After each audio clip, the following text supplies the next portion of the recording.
donc cette troupe savante et porte sur le front une malle afférente. Nous partîmes 500, mais par un prompt renfort, nous vîmes 3000 en arrivant au port. Tant à nous voir marcher avec un tel visage, les plus épouvantés reprenaient de courage. J'en cache les deux tiers aussitôt qu'arrivés dans le fond des vaisseaux qui dès lors se trouvaient.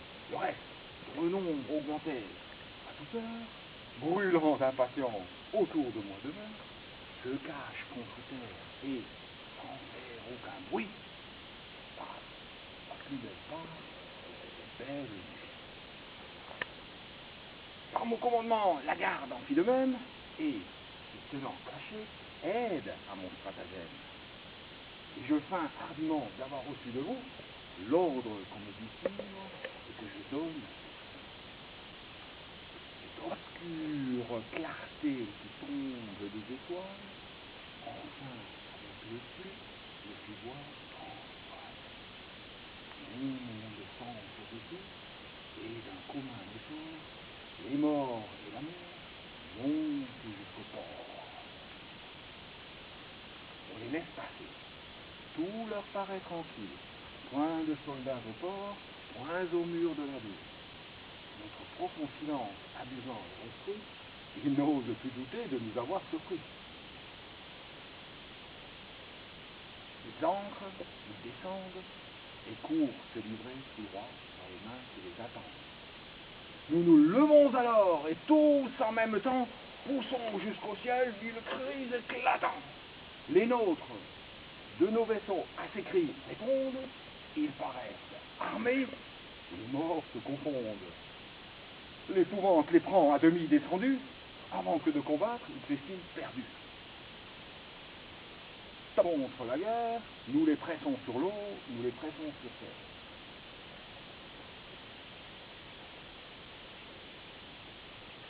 Et nous faisons couler des ruisseaux de leur sang avant que d'aucun ne résiste ou ne reprenne son rang.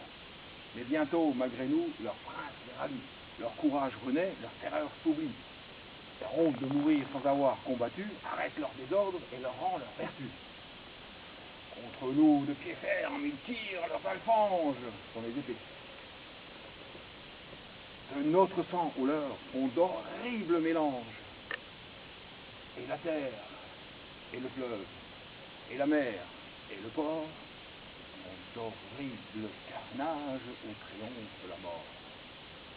Oh, combien d'exploits, combien d'actions célèbres sont restés sans voix au milieu des ténèbres, où chacun, seul témoin des coups qu'il portait, ne pouvait discerner où le sort inclinait.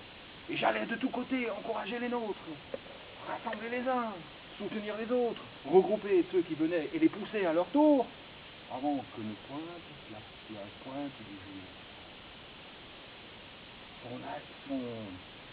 Sa clarté soudain montra notre avantage. Le mort vit sa perte et perdit soudain courage. La honte voyant des renforts à nous venir nous secourir, son ardeur de vaincre céda à la peur de mourir. Ils regagnent leur vaisseau, ils en coupent les câbles, les poussent jusqu'aux cieux, des cris épouvantables, font retraite en tumulte et sans considérer si leur roi avec eux peuvent se retirer.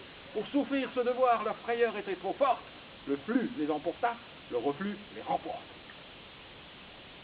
Cependant, que leur roi, tous engagés parmi nous, et quelque peu des leurs, tous percés de nos coups,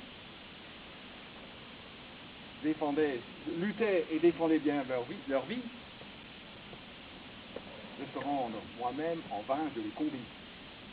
Le cimeterre au point, ils ne m'écoutent pas, mais voyant autour d'eux tomber tous leurs soldats, et que désormais, en vain, seuls ils se battent en vain, ils demandent le chef, je le nomme, ils se rendent. Je vous les envoyais tous deux en même temps, et le combat cessa, faute de combattants.